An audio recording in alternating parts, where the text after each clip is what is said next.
Eu quero cumprimentar com muito carinho a turma do primeiro período aqui do curso de Direito Matutino, a turma de Introdução ao Direito, e dizer que é uma grande satisfação receber a todos. Em especial, quero cumprimentar os familiares dos nossos acadêmicos que aqui se encontram, esposas, avós, mães, né, que vieram aqui prestigiar, demais familiares, filhos, parentes. É uma honra tê-los, né? São poucas as oportunidades em que a família vem na universidade. Eu sempre vejo que nas formaturas, às vezes, é a única ocasião em que a família vem aqui conhecer o espaço onde vocês passam 5 anos da vida de vocês. Então, de verdade, é um momento que a gente fica muito feliz quando a gente tem a família aqui na universidade, podendo participar, ver o que a gente faz, as nossas atividades, enfim, né, como que é o nosso proceder e como funciona o nosso curso de Direito, que hoje é um curso nota máxima no Ministério da Educação, conceito 5, né? E então esse curso é um curso que fala por si só, pela qualidade que apresenta nos indicadores externos e internos. E são atividades como essa que proporcionam esse tipo de conceito, esse tipo de avaliação, que muito nos honra, com muita humildade, porque sabemos que quanto maior, muitas vezes, o conceito, maior a responsabilidade em mantê-lo, e esse compromisso é nosso, né? O conceito 5 foi alcançado e o compromisso é de vocês manter esse conceito. Vocês entraram num curso que os colegas de vocês alcançaram esse conceito. E a missão é de vocês manter o conceito, porque conceito cai. Conceito cai. Se a gente não busca, se a gente não se aperfeiçoa, se a gente não luta, o conceito cai. Então, nós precisamos cada dia mais qualidade no curso de Direito para que ele se mantenha com a excelência que ele alcançou. Continuando os meus cumprimentos, quero cumprimentar com muito carinho essa equipe maravilhosa, Keila Martins e advogados associados, que hoje aqui se encontra, que serão os jurados, né? Nós temos aqui mestrandos, mestres ali sentados, apesar de serem jovenzinhos, né? Pós-graduados e também estudantes que estarão aqui julgando, né? O julgamento não é da prof, né? Eu fico isenta porque eu sou prof, eu torço para todos, né? Eu digo, às vezes a acusação está ali num bom argumento, digo, agora a acusação vai, né? Aí dali a pouco vem a defesa com um ótimo argumento, digo, agora é a defesa. Eu fico ali no meio porque a gente torce por todos e, na verdade, cumprimentando vocês que já passaram pelo júri também, conhecem toda essa atividade e vão julgar com o coração. Nobres colegas advogados, ilustríssimos jurados. Estamos aqui nessa manhã diante de um caso um tanto no mínimo peculiar. Os 4 acusados que estão aqui na frente são membros da Sociedade Espeleológica, uma organização de exploração de cavernas para amadores. No início de maio do ano passado, penetraram em uma caverna de tipo de rocha calcária no Planalto Central de nosso país estes 4 assassinos, juntamente com o senhor Roger Watmore. Quando eles estavam a uma certa distância da entrada da caverna, houve um deslizamento de terra que bloqueou a única saída daquela caverna. Não voltando eles no prazo normal para casa, os familiares, já preocupados e entristecidos, avisaram a Sociedade Espeleológica, que prontamente enviou uma equipe de buscas até o local. Mas os trabalhos de resgate foram extremamente penosos e difíceis. Houve novos deslizamentos de terra, sendo que num deles 10 operários que participavam das buscas morreram. Além do mais, os fundos da Sociedade Espeleológica foram exauridos. Teve que haver uma subvenção do Poder Legislativo e uma campanha para arrecadação de fundos para complementação das buscas. No 20º dia que eles estavam presos lá na caverna, foi descoberto que os acusados possuíam um radiotransmissor, o que tornou possível a comunicação, a partir do 20º dia, dos acusados e a equipe de resgate, que prontamente também conseguiu um radiotransmissor. A partir dali iniciou-se uma série de conversas de comunicação entre os acusados, que a todo momento, demonstrando ainda certa força e vigor físico nas conversas, não demonstrando nenhum sinal de abatimento ou qualquer outra coisa em virtude de estarem presos lá dentro. Perguntavam quanto tempo no mínimo ficariam presos lá dentro. E recebendo a resposta de que ficariam no mínimo, isso no 20º dia, que ficariam mais 10 dias lá dentro, dirigiram ainda várias perguntas às autoridades religiosas, médicas e judiciárias. Depois, quando eles saíram lá de dentro, no 32º dia, senhores jurados, foi descoberto que a comunicação tinha sido interrompida, como de fato aconteceu, porque os acusados decidiram de forma fria e cruel, como se isso fosse natural, matar o senhor Roger Wetmore para servir de comida para eles. Como quem decide o que vai comer no café da manhã de forma natural, eles decidiram comer um companheiro seu. Os acusados, conforme consta nos autos do processo, alegam que o senhor Roger Wetmore propôs um sorteio para decidir quem seria sacrificado. No entanto, quando chegou a vez dele participar de um sorteio de dados, essa é a história deles. Eles afirmam que o senhor Roger Wetmore simplesmente desistiu de participar do sorteio. E eles, acusando de traição, lançaram um dado por ele, e ele, olha que coincidência, ele que propôs, segundo eles, e ele que foi assassinado para servir de comida. Senhores jurados, não estamos aqui nessa manhã apenas diante do caso desses acusados. Estamos diante de nossa lei. A nossa lei é clara e sucinta. Olha o que ela diz no artigo 12. Quem quer que intencionalmente prive a outrem da vida será punido com a morte, não havendo exceção cabível a esse dispositivo. A lei é clara. Quem quer que prive a outro da vida que mate será punido. Eles tiraram a vida de um homem, eles precisam ser punidos. Senhores jurados, não se deixem iludir pela história que esses advogados irão contar hoje aqui. Eles irão fazer de tudo e não se admirem para tentar enganá-los e convencê-los de que aqueles 4 assassinos são inocentes. Mas eu confio que os senhores irão fazer valer a justiça mais uma vez neste caso.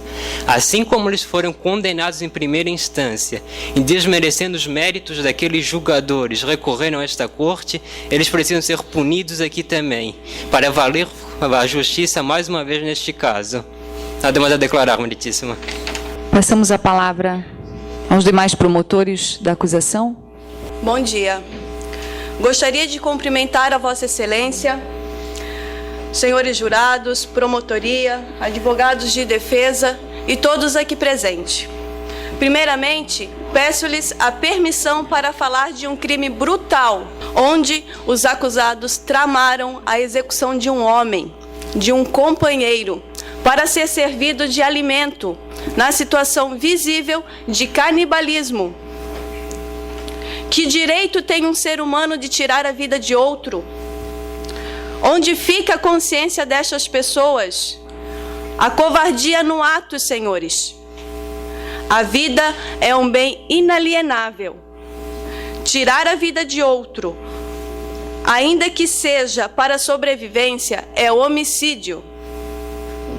Nenhuma vida é mais valiosa do que a outra. Ambas se equivalem em perfeita harmonia e peso. Conforme os fatos, os acusados, no último dia de contato, feito através do senhor Roger, por um rádio, foi no 20º dia, onde o mesmo alega que as provisões ainda não tinham acabado, que elas estavam acabando, tá? E os réus o mataram no 23º dia. Percebam, senhores, que se passaram apenas 3 dias, tá? Apenas 3 dias para eles matarem o senhor Roger, alegando fome e estado de necessidade. O estado de necessidade é o sacrifício de um interesse juridicamente protegido para salvar de perigo atual e inevitável o direito do próprio agente ou de terceiro, desde que outra conduta não seja exigida. Na situação dos réus, percebam, senhores, que o contato pedindo socorro já tinha sido feito. Portanto, era possível exigir outra conduta, pois havia uma grande possibilidade de todos saírem vivos. Se a comida estava acabando, por que vocês não a racionaram? Vocês poderiam comer um dia sim e um dia não. Segundo Charles Darwin, os mais fortes sobrevivem em situação de perigo. Sendo assim, sabe-se que os exploradores, os réus, não morreriam todos ao mesmo tempo. Não havia necessidade para tal crueldade, senhores.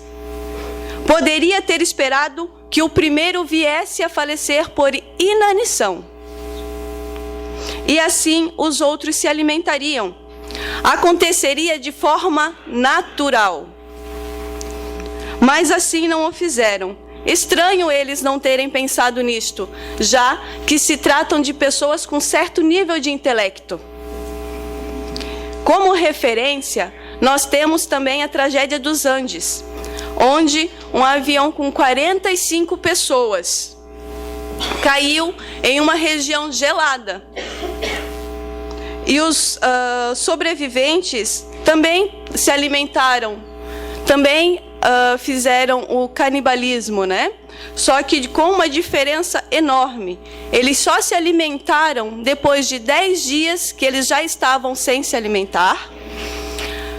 Comeram dos corpos das pessoas que já haviam falecido com a queda do avião e o corpo delas estavam mantido congeladas. Tá? Elas estavam, o corpo ainda não tinha entrado em estado de putrefação. E depois de 72 dias, eles foram resgatados. Nem o mais ignorante dos homens, que passa fome todos os dias, não agem com tamanha crueldade e irracionalidade. Tirar a vida do seu semelhante para comê-lo. Segundo relatos da ONU, mais de 2 milhões de pessoas, ou seja, a cada 3 segundos, morrem por fome em todo o mundo. Um problema que mata mais do que a sida, malária e tuberculose juntas, senhores. Já imaginaram o caos que seria a nossa sociedade se todas as pessoas que passam fome começassem a matar o seu semelhante para comê-lo? Questão de ordem, excelência. Qual seria, doutor? Peço que seja retirada a declaração dela, pois não saberiam eles qual morreria primeiro para que pudessem se alimentar. Tá, isso só faz parte do voto, doutor. Negado nesse momento, depois na sua argumentação o senhor suscita, ok? Ok. Pode continuar. Já imaginaram, senhores, se a nossa sociedade começasse a praticar o canibalismo, o caos que seria? Senhores, concluo a minha argumentação afirmando que eles não mataram apenas o senhor Roger. Eles lhe tiraram o direito à vida. Eles lhe tiraram o seu bem maior, a sua fonte primária. Diante o exposto, é requerida a condenação dos réus. Obrigado. Bom dia, excelentíssima juíza, aos nossos ilustres jurados, a todos os cidadãos aqui presentes e a todos os colegas que compõem este júri.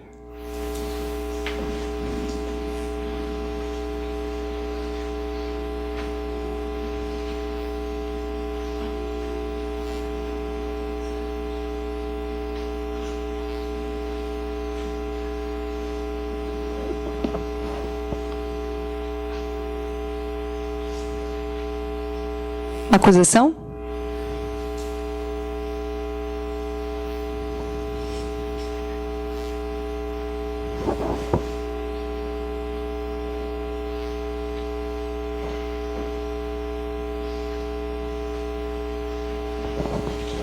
Senhores, eu lhe pergunto, não é estranha essa sensação de vazio? De querer estabelecer comunicação e ela não ser estabelecida? Você esperar uma resposta e ela não vir? Pois é. Algo me soou muito estranho enquanto eu li os autos deste processo. No 20º dia em que eles estavam presos na caverna, foi constatado que eles haviam levado consigo uma máquina sem fio, capaz de receber e enviar mensagens. Uma espécie de rádio, como eu posso chamar assim para tornar minha fala mais concisa? Então, um rádio, capaz de estabelecer comunicação, algo tão importante, algo que está na essência humana, que marcou a história. A passagem da pré-história para a história é dividida pelo descobrimento de uma nova forma de comunicação, a escrita. Uma comunicação totalmente diferente que os homens da caverna possuíam. Pois é, a comunicação, a mesma que impede a aplicação do direito transnacional, discutida há tanto tempo e que ainda não chega ao consenso sobre o idioma a ser utilizado. Pois é, porém, voltando ao processo, no 20º dia, a equipe de buscas constatou que esses assassinos aqui presentes haviam levado um rádio. Então, logo instalaram um semelhante do lado de fora no acampamento e estabeleceram a comunicação. Feito isso, começaram as perguntas por parte dos exploradores. Perguntaram quanto tempo eles levariam até a soltura. Dada a resposta de 10 dias, procederam para a segunda pergunta. Se eles sobreviveriam sem comida, visto que as suas comidas estavam acabando, ainda não tinham acabado. Portanto, após essa segunda pergunta, iniciou um silêncio de 8 horas, que só foi restabelecido quando apareceu uma terceira pergunta. Será que eles sobreviveriam se ingerissem carne humana? Pois é, feito isso, o silêncio se instalou até o último dia da exploração, no dia da soltura. Pois é. Com todas essas respostas, vai ficar muito estranha a comunicação ter sido encerrada, né? Precisavam de uma comida, estavam presos por mais 10 dias, ninguém ia saber o que eles iam fazer lá dentro.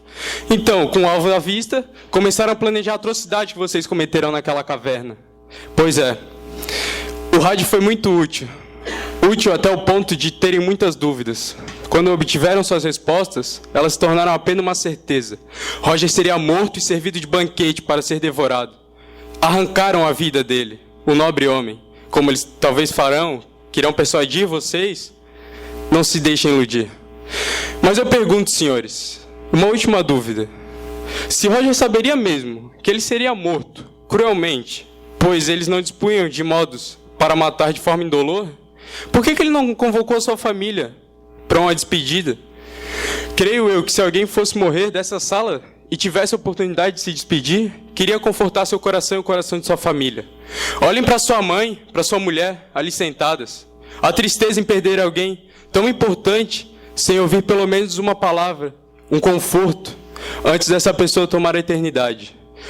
Quanto a isso, senhores, deixo aqui o meu pedido, que façam valer a justiça, mantenham a sentença e levem esses assassinos para onde eles merecem. Muito obrigado. Acusação? Bom dia, excelentíssima senhora juíza, aos senhores jurados e aos demais colegas presentes.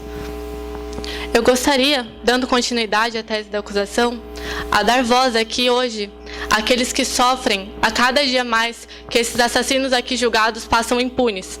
A família de Roger Wetmore, que após a angustiante espera do resgate, após as inúmeras orações que proferiram, após noites sem dormir, esperando qualquer informação sobre o resgate, receberam a devastadora notícia. Roger havia sido morto, traído por seus colegas de expedição que o mataram friamente, num ato de crueldade e egoísmo. Essa família que hoje, representada por sua mãe e sua esposa, foi totalmente desestruturada.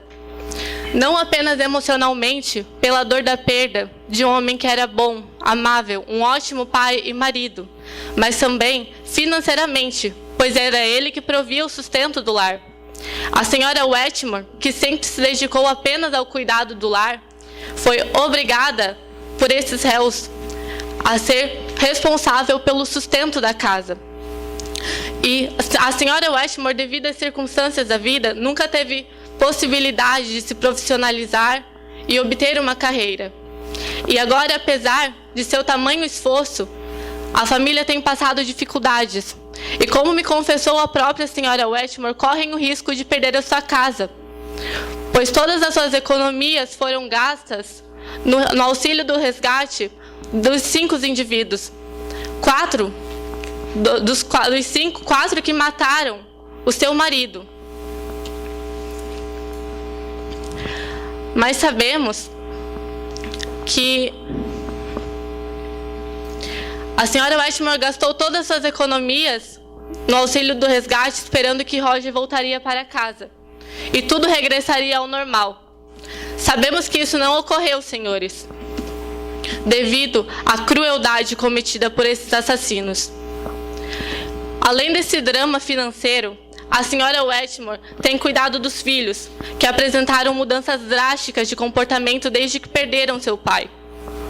As crianças que eram meigas e alegres agora se demonstram raivosos e depressivos, com perguntas complexas sobre a morte do pai. Estudos realizados por psicólogos em crianças que perdem um ente querido de uma forma tão drástica mostram que, além do desajustamento social, os sentimentos que acompanham a morte são intensos e multifacetados, afetando as crianças na sua área emocional, seus corpos e suas vidas em um longo tempo ainda após a perda. E ocorre que essa mesma morte está sendo sofrida por seus familiares, que doloridos estão sem condições de manter a mesma intensidade de carinho e de cuidado que antes dirigiam a ela. Senhores do júri, eu proponho a